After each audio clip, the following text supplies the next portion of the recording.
Nasasaksihan natin ngayon ang kahabaan ng traffic dito sa Commonwealth. Yan, parang may kumakaway pa sa likod ko.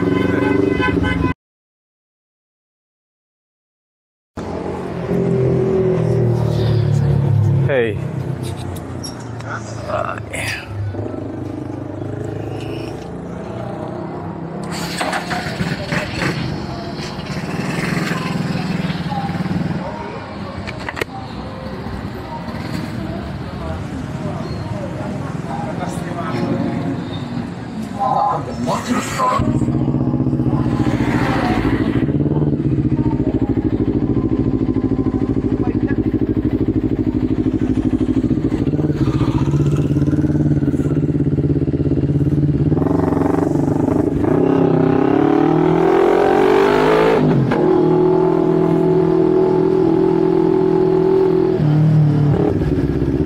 Magandang hapon ho sa inyong lahat, mga kapatid, mga kaibigan. Time check 5:34 PM. So ngayon naman ay papasyalan natin ang Commonwealth Avenue. Tignan naman natin ngayon ang katrafikan dyan. Sa mga oras na to ay kagsagsagan na ng traffic. So rush hour. Tignan natin kung gaano kasikip.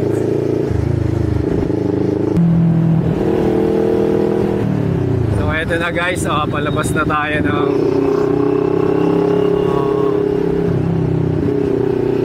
Quezon City Circle. Nasa Visayas tayo. Ito, Quezon City Circle na tayo.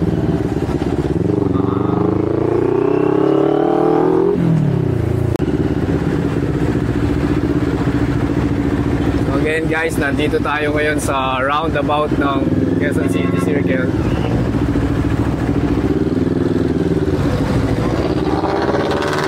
So nakita nyo yung traffic na dito nagsisimula. Dito nagsisimula ang kalbaryo ng Commonwealth.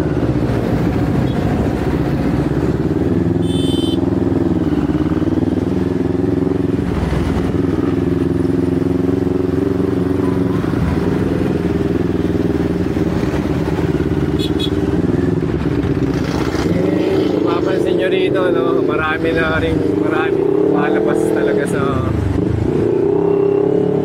motorcycle lane.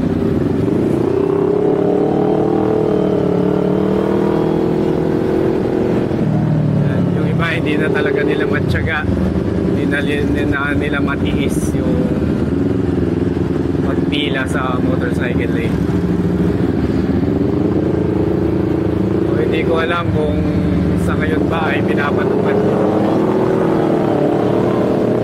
NCAP dito. Nahuli ba o nagkakaroon ng violation yung mga lumalabas ng motorcycle lane. So tayo nga pala, kasi dahil naka 400cc tayo,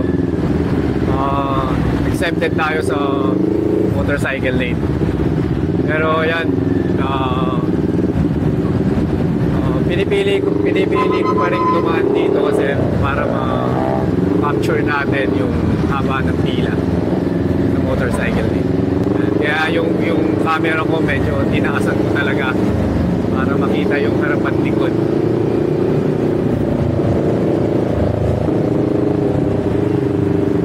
So, dito tayo makikisingit para makita yung haba.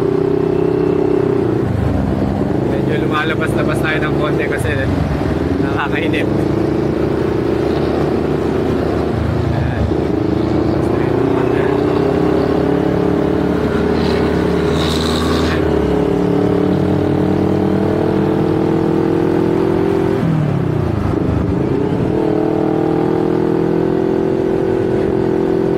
Tapos magkaklag ulit yan paglampas ng pagdating ng Tatang Sora Avenue.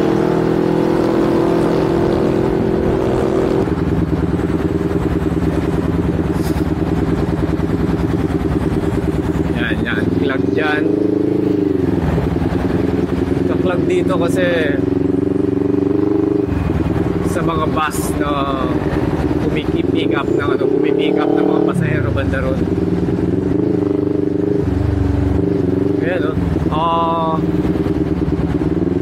Nung bago-bago pa yung NCAP, mapapansin mo walang lumalabas na motorcycle sa motorcycle lane. Pero ngayon, wala na, halos lumalabas na rin karamihan. Siguro dahil wala namang nakakatanggap ng violation, kaya gano'n, nagsisilabasan na sila sa motorcycle lane. Pero nung bago-bago pa yung NCAP, wala kang makikitang lumalabas dyan.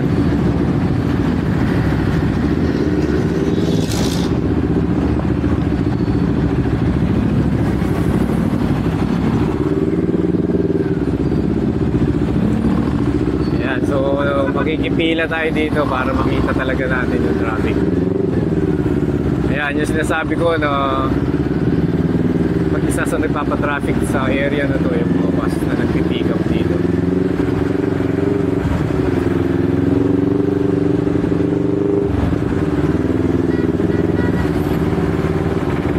Ayan, kita kaya nasa likuran.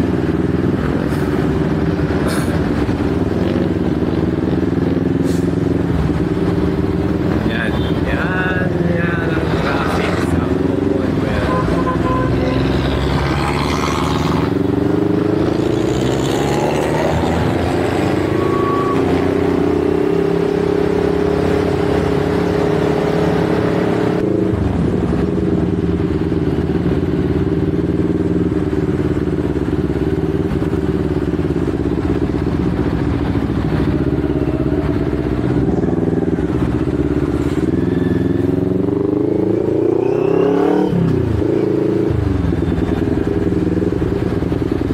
pasok ulit.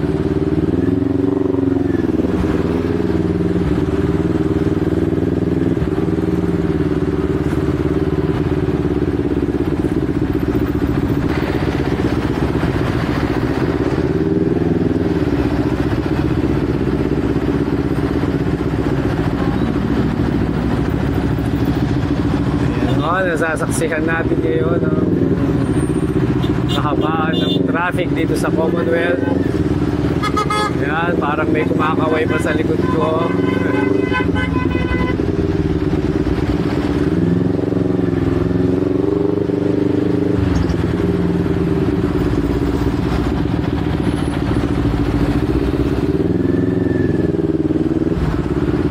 Ayan, so gapang talaga. Ang takbo lang natin ngayon ay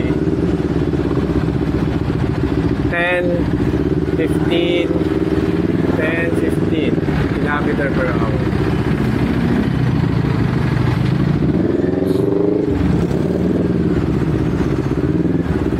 Yan. Yung mga hindi pa nakakakita sa sitwasyon ng Commonwealth pag ganitong oras, ito na, may papakita ko na sa inyo.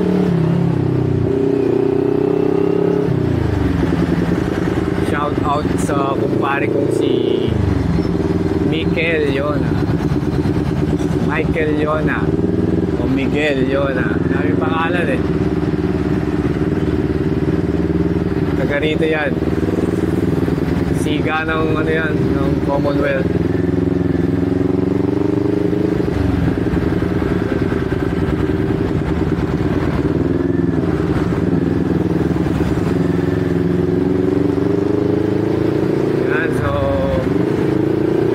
Lumabas, malapit na rin naman ang kanan. So, dito na ako sa kanan.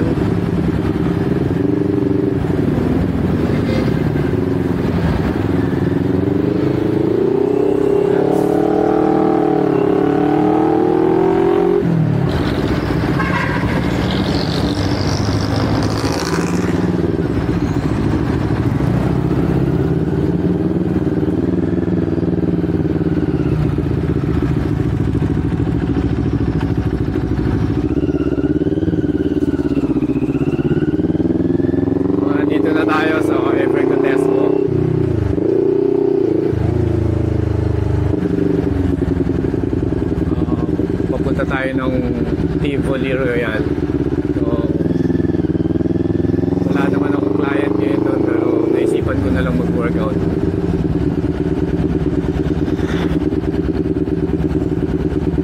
Kailangan kong paghandaan yung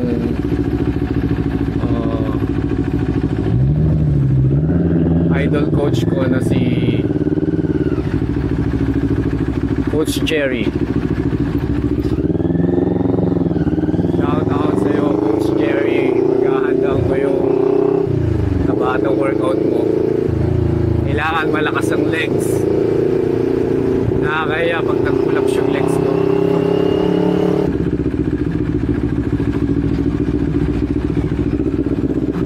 Ito, papasok na tayo sa gate ng Tivoli Royal.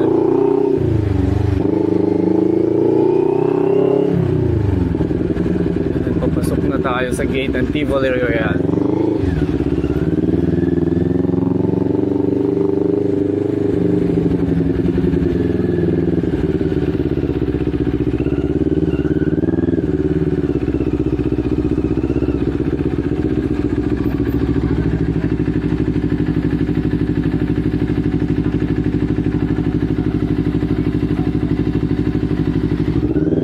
Bumili ng bahay dito eh. Marami pang bakante eh. Oo, dami pang bakante. Makabili nga rito. Balita ko guys, dito raw may bahay dito si Miss Ivana Lawi. Shoutout sa iyo, Miss Ivana Lawi. Ayan guys, nakita nyo yung bahay. Yung entrance ng bahay mayroong stoplight. Diba? Saan ka pa? Wala kayang MMDA dun?